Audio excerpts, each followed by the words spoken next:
Hey guys, welcome back to another episode.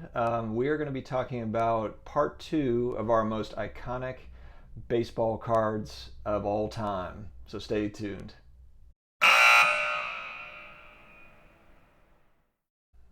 All right, guys, today we're talking about a baseball card that virtually everybody is aware of. It's the 2011 Topps Update Mike Trout rookie card.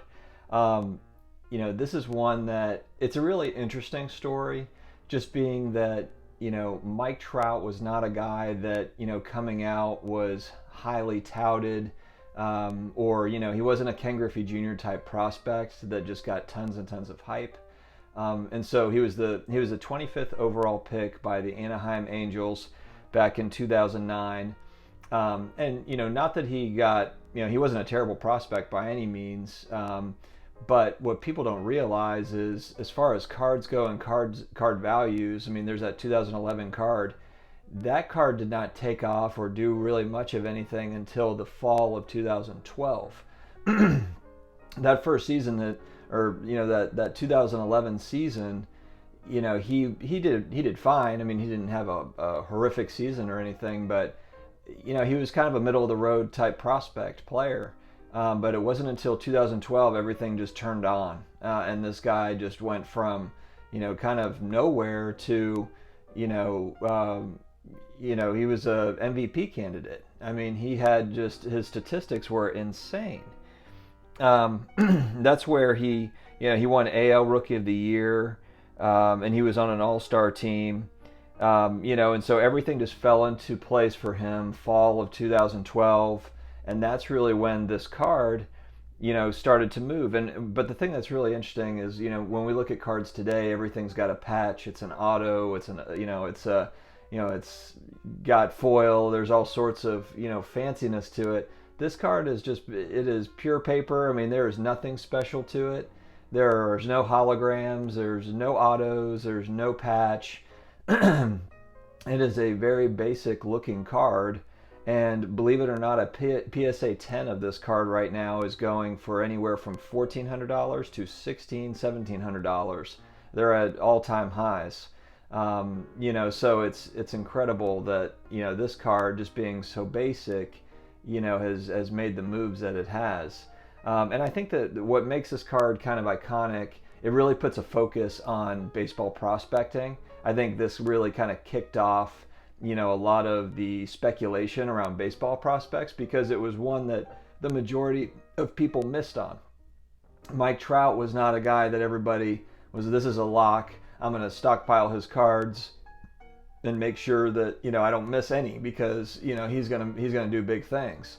No, that's not how this happened. So it's put a heavy emphasis on baseball prospecting over the last 5, 7, 10 years as far as sports card collectors and investors are concerned.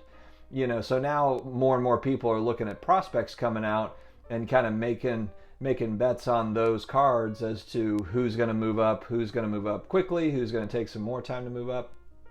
And that's where that's kind of fueled a lot of the hobby, the baseball card hobby. So, and sports in general. I mean, that goes for football and basketball too. Think of all the late round prospects in football and basketball, that more in football, I would say, that turn out to be superstars. So, really interesting debate on that. And this card, again, nothing fancy. I would be careful. They do have reprints. This is kind of interesting. So there's reprints out there that are actually numbered.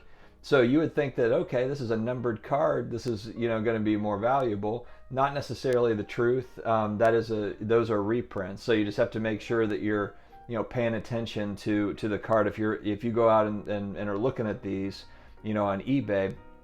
Other thing to know is there are 15 different versions of this card. So the one that I was mentioning earlier is number US 175, the most basic, kind of base PSA 10. Those are going from $1,500 to $1,750 is what I'm seeing from recent eBay sold listings. But there's a variant called the Cognac Diamond that of course is more rare.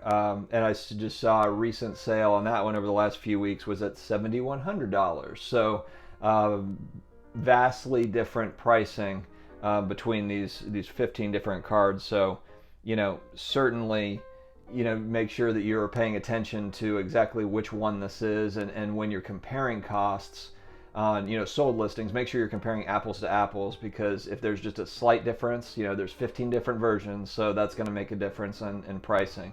So pay attention to that. So who's going to be the next Mike Trout? Does anybody have any comments on who is kind of that player that's going to come out of nowhere and become that superstar? And not even necessarily out of nowhere, but maybe a middle of the road player or a good player that turns into that superstar over the next couple of years. I'd like to hear your thoughts, and we're also going to look at some more baseball prospecting videos as far as cards go, because I know that investors, sports card collectors and investors are it's something that's very popular in the baseball world, and we want to focus on that. So subscribe below, guys. Stay tuned. We will have more videos coming out, and we appreciate you tuning in. Have a great day.